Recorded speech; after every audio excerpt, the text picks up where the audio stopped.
เบอร์1เบอร์2โอ้เขียนไว้เลยนี่เนาะมันบ่ซ้ำกันนะ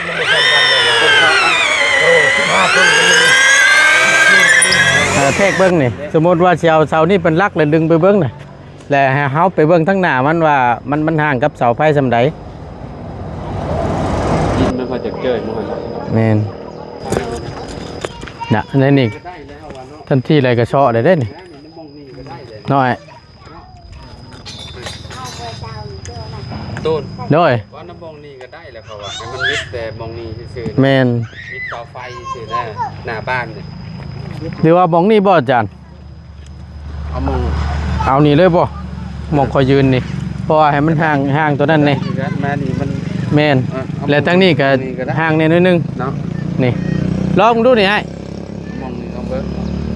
ปัดจิตจักยามได้เห็นนะผู้ดีได้บ่นี่คนได้ออกมาอีกยืนเนาะเป็นประมาณนั้นเบิ่งดูบัดนี้ระหว่างเสาไฟกับมันนี่บันไดออกมาประมาณ1 เมตรก็พอดีเป็น7เนาะแม่นห่างเกือบ3 เมตรอยู่ได้ห่างอยู่เนาะโอเค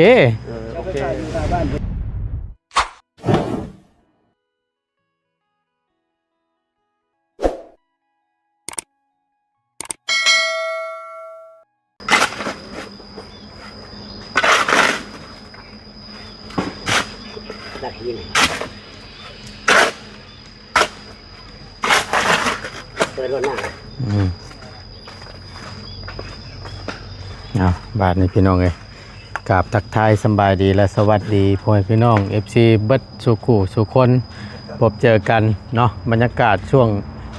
สวยๆนิดนึงพี่น้องเนาะพอดีมาเบิ่งน้ำกันพี่น้องเลยหลังจากที่ทางสร้างเล่เนาะเมื่อวานนี่ก็ได้กาเกียมเตรียมต่อไม้ถือว่าแล้วเสร็จสิ้นเป็นที่เรียบร้อยเนาะถือว่าโอ้คักพี่น้องเลยเนาะอึ๊บใช่เลยนอนเลยมันหมุน้ำเดี๋ยวชี้กับคักอยู่พี่น้องเพื่อความแข็งแห้งทาบแต่ละอันถือว่าจิไปอยู่ตะปูชิปเนาะ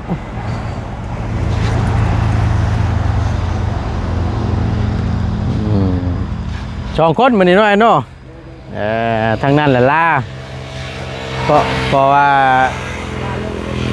ญาติเพิ่นเสียเมื่อวานนี่ก็ได้พี่น้องเลยพ่อเมื่อเนาะแม่น2 คนมื้อนี้ก็แม่นได้สิบ่ได้ยุกได้ย่อไปพุ่นบ่อ้ายนี่จัดอยู่นี่เลยบ่ได้บ่เช้ามากับบ่ได้ใหญ่ปานใดนะหน้าชีวิตเนาะเฮ็ดยืนๆออกนิดนึงเนาะแล้วก็มันคืออยู่หน้าชีวิตอยู่พอถ้าสมมุติว่าวางขุมตรงนั้นยืนออกไปหั่นก็สิได้อยู่ดอกขนาดเพิ่นเข้าดีเลยน้ำก้อนเนื้อสร้างเนื้อที่แล้วก้อนเป็นก้อนเดี๋ยวเสียมจุกเสียมจอกแล้วเตรียมความพร้อมเนาะใหญ่เปลี่ยนเนาะมันยังนะแรงไม่เปลี่ยนแล้วแหละอันได้หัวสว่านบ่มันใหญ่โพดบ่เจียตัวนี้เอาได้บ่เจียตัวนี้ยังไงอยากเปลี่ยนไม่อยากเปลี่ยนเจียตัวนี้เจียตัวนี้มันบ่ลมหวนบ่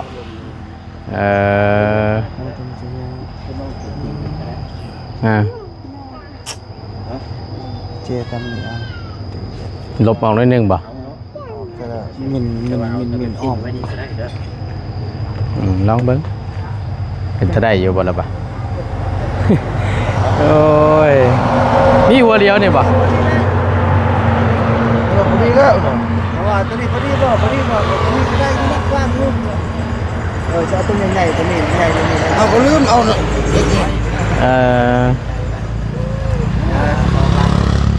มีแต่นั่นเนาะมีแต่โยกเสาตัวนี้มาเลี้ยงไว้นี้แม่มเนาะโอ้สาร อ่ะเตรียมจะบุญเตรียมจะเจาะแล้วพี่น้องเอ้ยลองเบิ่งนี่แต่ว่าเป็นสิโยกออกแล้วเคลื่อนย้ายไม้ในส่วนนี้ออกเคลื่อนออกแล้วก็เตรียมจะขุดคุมเนาะถือว่าทั้งนั้นก็เร่งมือตั้งทั้งนั้นก็ได้พี่น้องเอ้ยเพื่อนน้องของมีพี่น้องเพิ่นก็โอ้ยบ่ยากหรอกว่าซั่นให้ผู้ใหญ่ทั้งแต่ลุงเฮิมช่วยผู้เดียวก็ได้หรอกว่าซั่น พี่น้อง FC เพิ่นนั่นแซวเข้ามาพี่น้องเอ้ยเอาถือว่ามืองามยามดียกย่อก็เป็นมือเดียวกันพี่น้องเนาะดีใจน้ำในลายไปก็ได้พี่น้องเอ้ย เจ็บลูกแปดก็ได้มันดูสีมีชุดด้วยตัวอยู่เพื่อนอยู่บ่แม่น้องแต่กิน จักเช่นไหน เอ้ยตู้เย็นเจ้า หกบ่ น้ำก้อนได้อยู่บ่ เจ็ดเครื่อง เจ็ดเครื่อง บ่ได้เสียบไฟ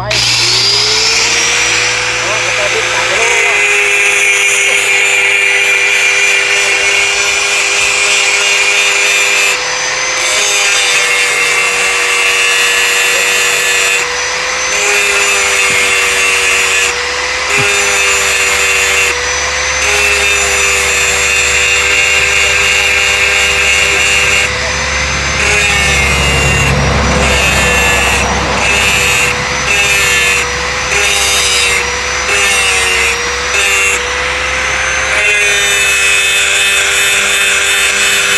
แก้ไขไปก่อนหน่อยน้อยหนึ่งบ่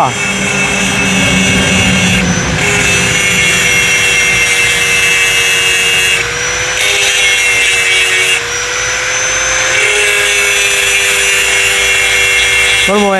มนต์ของมันบ่หัวนั่นมันกันหัวคือวานนี่ก็หน่อยบ่ถึก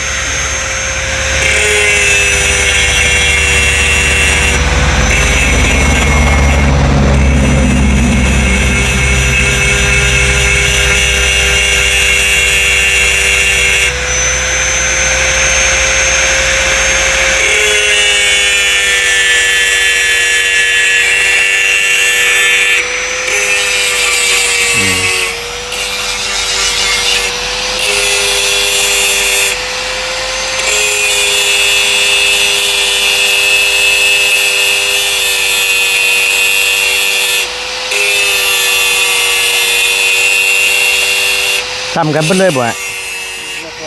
บ่ซ้ำบ่เนาะมันคนละบล็อกบ่จ้ะ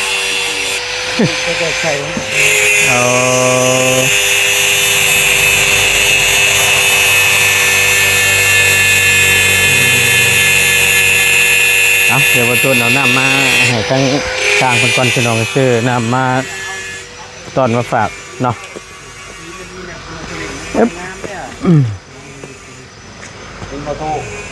ยังน่ะโอ้อันตู้เอาอันปูนที่เรือแล้วเอามาใส่ ปูนใช่น่ะ ปูนเพิ่นซื้อมาเด้อันนี้เอามาแทนน่ะให้ละมาแม่นยังก็สบายดีอาจารย์เป็นได้ไดมันเอาโลดฮะโอ้ยก็เจ้าลองใจเจ้าอย่าบ่เรือมันหายเรือมันหายหมดโอ้ข้างแล้วซะนั่นเขาก็ดีแหละครับคะแนนเรือให้เราให้จะเบิดบ่แม่นโอ้ดีโอ้จักชอบมันน่ะโอ้พอดีแล้วนี่เทกันเปื้อนนี่ไปพูดเลยเนาะ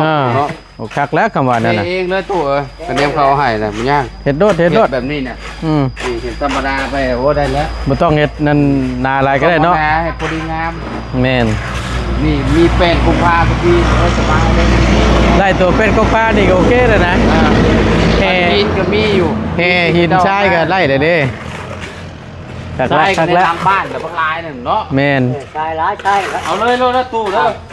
จัดการรถเอาเข่าเฮือนเท่าแล้วเฮ็ดเลยแล้วเพิ่นให้ดีบ่ให้ดีแหละครับเพิ่นให้ดีก็ใครอยู่เนาะอย่าตัวกันได้ว่านี่จังน้อยมื้อนึงดอกใช้ไปแล้วผัดชีนั่นแหละพี่น้องเอ้ย ซื้อเกียงมาแล้ว ใช่ไปแล้วบัดสิถามหากันเอาอีกแล้วขอยยังบ่ทันได้ให้เจ้าคือเอาอะแล้วฮะบ่จะเจือได้เนาะเอาน้ำให้ตั้งให้ช้างเขาก่อนเอาไว้อะคนละขวดโอเคข้าวเช้ากินแล้วบ่ข้าวเช้านะเรียบร้อยเนาะเพิ่มพลังก่อนกันต่อยังบ่ลมบ่ยังเดือลายอยู่จ้ะทางอีหลาเพิ่นก็ไปสอบไปเช็งอีกมื้อนี้ก็อีกมื้อนึงพี่น้องเนาะก็รุ่นน้ำเพิ่นละเด็กขึ้นอยู่บ่ว่าซั่น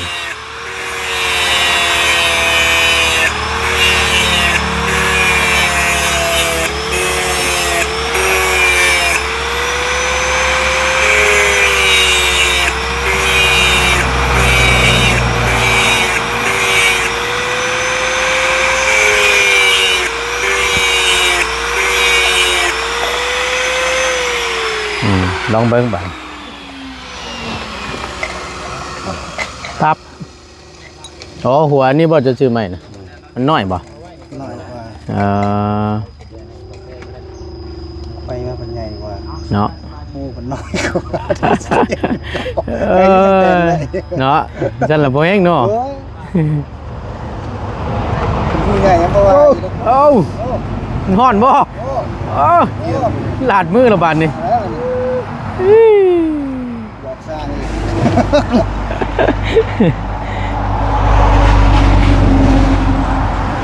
ก เอาลองเบิ่งบาดนี่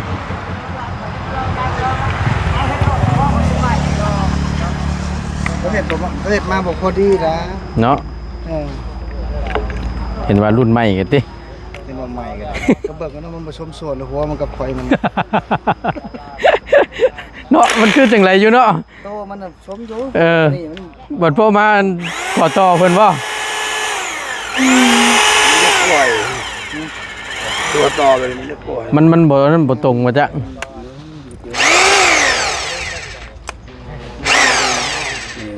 น่าจะดีเด้อลองกันมันไปสอบไปเซ็งมาสบายมา ได้บ่ เรามาทางนี้มาหาสั่งแดดครับ ลองเบิ่ง จันเพิ่นก่อน สั่งจัน สร้างแดด สบายดี ความเกี่ยว สบายดีเด้อทั้งนั้นเอาลองเบิ่ง อันนี้แม่นกำลังบากเสาเนาะบากจนจับ เตรียม น็อตเนาะ เตรียมเจ้าฮู้จับน็อตแล้วบัดนี่แต่งเงาอะ ได้เอาบ่ แต่งเงามันบ่ล้มหรอฮู้น้อยค่อยใหญ่หรอค่อยหมูเล็กค่อยหมูแต่งเงาได้นี่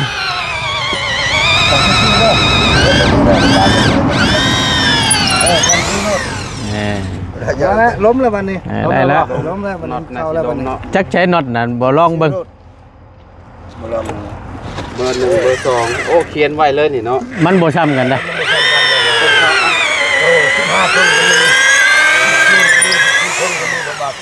มันบ่ซ้ำกันนะ เขาบากเห็นบ่ บากอ่ะ นั่นนะบ่คือการตัวชิมหาตัวนี้เส้นดีชิมหาตัวนี้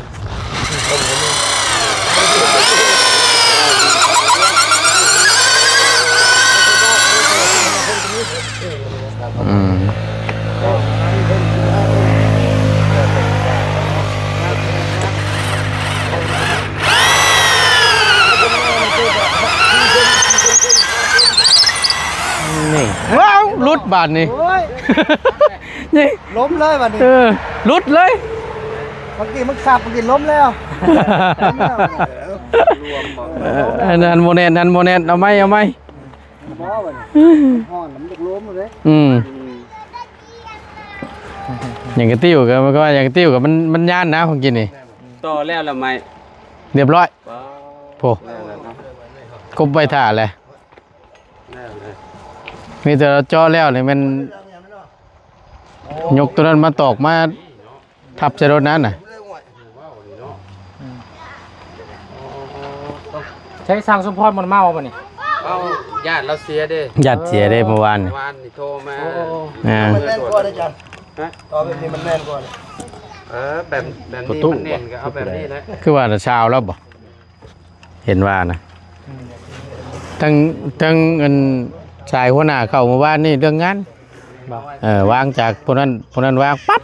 เราก็กิ้งเข้ามาบาทนี่กิ้งเข้ามาปั๊บโอ้เราอะ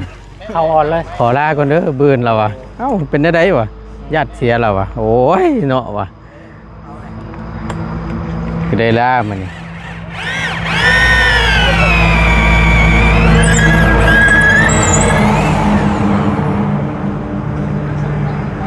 ต่อมา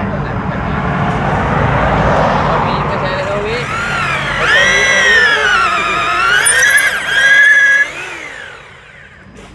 เมื่อไรที่น้อง ไปดิ อยู่พุ่นน้ โดย บุคักบนนี่ย่านบิน พอ เล ดี ย ปล่อย เนาะ สูบน้ำมา ำแมน หน้าเสาหน่อยแม่นี่เนาะ แพ็ค เนื้อนี่เลยมันเอาไป เอาไว้ให้เจ้า รับน็อตตัดหนุ่ม ชาวบ้านเนี่ย ถ้าว่าแบ่งครึ่งนี่คักอยุตัวนี้เนาะ อันนี้ทอนบ้างร้ายกับย่านไหมเนาะ แม่น อีกเนาะ แมน พูดแหละอยู่รถกับบุญผม แต่อันนี้เพิ่นไว้จักเส้นนี่ฮอดจะบ่10เส้น4เส้นบ่ จริงมันต้องเกือบจะครึ่งไม่ขักเนาะ แมน ครึ่งหนึงแล้วขักเนาะ โอ้ยแล้วเฮาก็แบ่งที่ครึ่งกับผู้ดีหนาเลย อ่า แต่อันนี่เพิ่นผัด ปากเลย ปะไว้หนาดีนี่ เฮ็ดเอาหน้าน้อยโพด 4 เส้น แทนที่ สี่ เอา เส้น เข้า หนึ่ง ไปในลายเนี่ย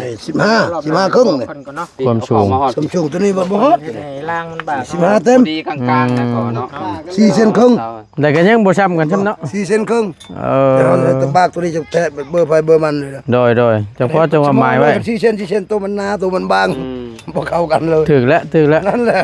วัด ตัวนี้แหละหวานนี่ อืม วัดเบิ่ง แต่จะเอียงอีกเนาะเสียงเนาะ เต็ม ต้องไปบอกเพิ่นไม่บ่บุญเด้ บอกกลาง บอกมันผู้เพิ่นเฮ็ดน่ะ เฮ็ดบ้าบ่ซ้ำกัน อืม สำคัญตัวนี้15ครึ่งนี่ แม่น เป็น4ครึ่งนี่ก่อน น่ะมีแต่ตัวหนาตัวบาง ตัวตุ้ยตัวจ้อย 3ครึ่ง ฮะ 4ครึ่ง ย่านตัวนี้พี่น้องนี่ ตีแต่เราเขียนให้เนาะ อืม จดแม่น พี่ตัวนี้ตัวแปด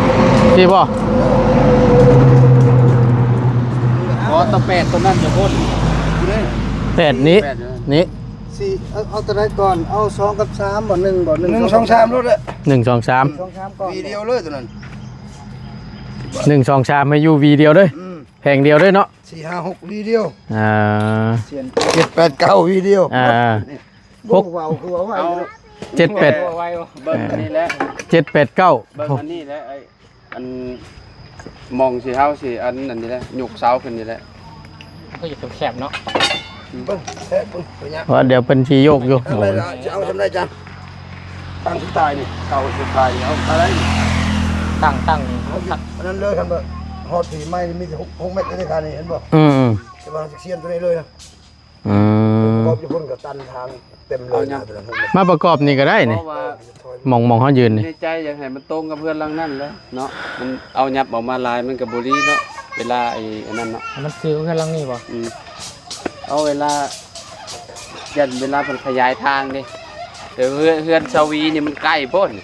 แม่น มันจะใกล้ได้อาจารย์เด้อนี่มันจะซื้อนี่ต้องยับไปอีกเนาะ เขายับมาพี่แล้วเพิ่นยับมาฝั่งนี้ บ่ตรงก็ได้ก็มีแต่ว่านี่เนี่ย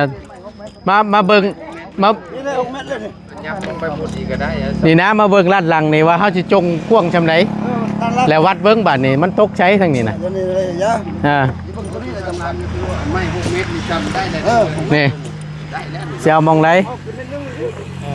แทกเบิ่งนี่สมมุติว่าสิเอาเสานี่เป็นหลักแล้วดึงไปเบิ่งน่ะแล้วให้เฮาไปเบิ่งทั้งหน้ามันว่ามันห่างกับเสาไฟซำใด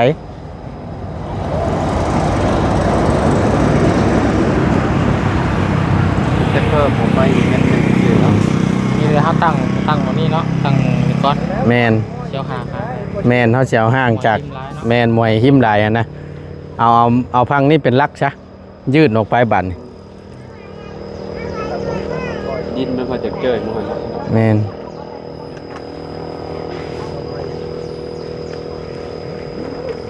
ถ้า สำนั่นแล้วมองตีนแล้วแหละเนาะพอมองสับตีนอันสร้างแหล่อยู่แล้วมองสร้างจันอยู่แล้วเนาะ เวลาฝนตกดูสิบ่เจือนบ่เฮ้ย ยับเขาไม่อีก ยับเข้ามาอีก พื้นที่เฮามันได้อยู่ก็เฮาก็บ่ไปชิดก็ได้อาจารย์ บ่ต้องชิดนะ แม่น บ่ได้ เพราะว่าเฮาย่านมันเจินนะเพราะว่าดินอยู่หั่นถมไม้ซะอยู่นั่นน่ะ นะมีแต่ให้มันห่างจากเสานี่มันหนึงนะเสาอันนี้เสาไฟนะ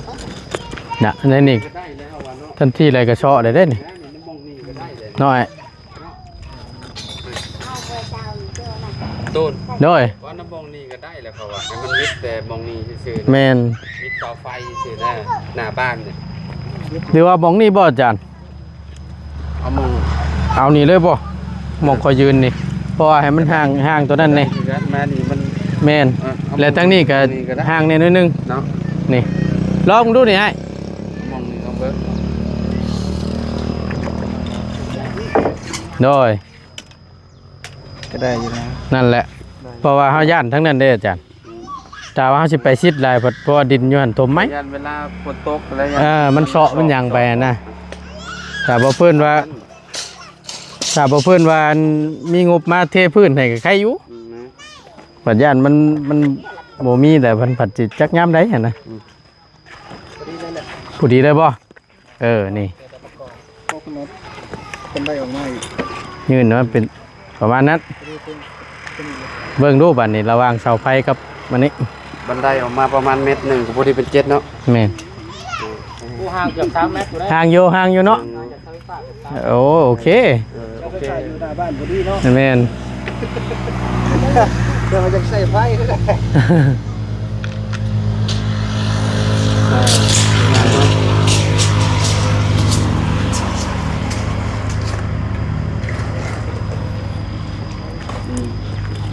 เด้วิทยุห่างอยู่ ห่างออกประมาณ2 เมตร ดึง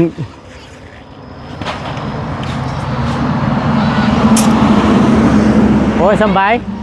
พอดีงามเพราะว่าต้องพูดเขาก็นั่นน่ะได้โยกเลยโอ้กว้างเนาะโอเคหมู่บ้านแล้วไหนมีมาหาได้กับ เตียงยังมาตั้งพอดีผม เหมาะเลยน้อยเนาะผมก็ยุ่มนี่ โอ้หน้าบ้านก็มึงยุ่มพอดีเนาะ คักใด ซุมชอบ ต้นมะยมนี่ดีนะต้นมะยม กล้วยนี่นะมันจะล่มก่อน บุเป็นหยังเดียวเพิ่นก็ตัดแล้วน่ะ เอาตัวนั้นไปก่อน เพิ่นสิประกอบอยู่นี้ แค่2 ต้นก็ยังยกกัน2 คนได้อยู่มันก็อันนั้นอยู่ เพื่อได้เบอร์เก้าก่อน เก็บมือไว้มันตรงกับติ๊กเสาพี่น้อง เสาตัวนี้บามันบ่ซ้ำกันเนาะบาน้อยบาใหญ่ เบอร์7เบอร์1นี่ อืม เบอร์6เบอร์5 ทางเจ้าของเรือนบอกพี่บอกน้องแล้วบ่เนาะ จังหวะ ยังบ่ได้ถามอยู่กินนี่ว่าสิอันให้ไปเอาน้ำลงก่อนก่อนเอาน้ำลงไว้ก่อน เตรียมไว้ถ่าเนาะชนใดชนหนึ่ง มันต้องคัดตามนี่ต้องประมาณ15 คนแหละปะ วันนี้มันยุคความกันบันที่ จักสิหาญาติพี่น้องทั้งในหน่วยเนาะพร้อมกันจ้ะ บ่ยกเจ้ายกแบบใดของอันของมีนี่ขึ้นเบิดเลยบ่ บ่เข้าใจคือกัน หรือว่ายกไปเซาเองบ่ เสาอะไร อืมอืม ไปทำมันใหม่ ก็บ่เป็นหยังก็ยก เปลี่ยนกันยกเนาะ เปลี่ยนกันยกก็ได้ พัด แบบว่า พัดเอา ยกหลังนี้แล้วก็ ไปพุ่น ไปยกหลังนั้น บอกเขาอยากเขาหยิบทันนี่แบบทันเอาเสาเอกขึ้น เสาเอกเสาโทนบ่ เจ้าเองเจ้าโตก็ได้ เฮาก็มีเอกมีโทคือกัน เนาะเสาค่ำเสาคูนเฮากัน บอก บอกอันชาววีไว้แล้วไอ้ชาวลีไว้แล้วว่าไปหาต้นคูณต้นย่อไว้เด้อว่ะ ย้อนอ้อยย้อนอย่างเนาะต้องเตรียมพร้อม ใส่ไส้เลยใส่มามัดเลย เด้อ ชาวเองชาวโตใช่ ยังกันยาวนี่ บ่ไหวแล้วเหรอ โอเคสันพี่น้องเอ้ยเนาะถือว่าได้ตกลงกันเป็นที่เรียบร้อยพี่น้องเอ้ยเนาะเรื่องที่จะตั้งเสาวางเสาห่างจากเสามาหน้าบ้านนี่ก็ประมาณ 2-3 เมตรพี่น้องเอ้ยบ่ได้ใกล้ปานใดเนาะกับทางหน้าทางทางนั้นก็บ่ได้ย่นไปลายปานใดเนาะเพราะว่าถ้าเอาเสานั้นเป็นหลัก ตัวนั้นมันไล่แล้วมันจากดินฟังทั้งนั้นกระห้างลงเลื่อนหลังนี่กระห้างเนาะเพราะว่าสิไปชิดลายกระย่านนะพี่น้องกระย่านมันดินน้ำมันเฉาะมันหยังกระย่านมันเจือนลงแต่เฮือนมันเสียลักเนาะเพราะฉะนั้นย่นเข้ามาถือว่าอะไรเรียบร้อยละพี่น้องเลยเอาขอบคุณในไลน์ทั้งมาตุนขอตัวลำลาจบคลิปปิดคลิปลงเพียงจำนี้ก่อนขอบคุณในไลน์อยู่ดีมีแห้งโชคมันร่ำรวยสำหรับคลิปนี้บอตุนลาแล้วสบายดีเด้อพี่น้องเด้อเนาะ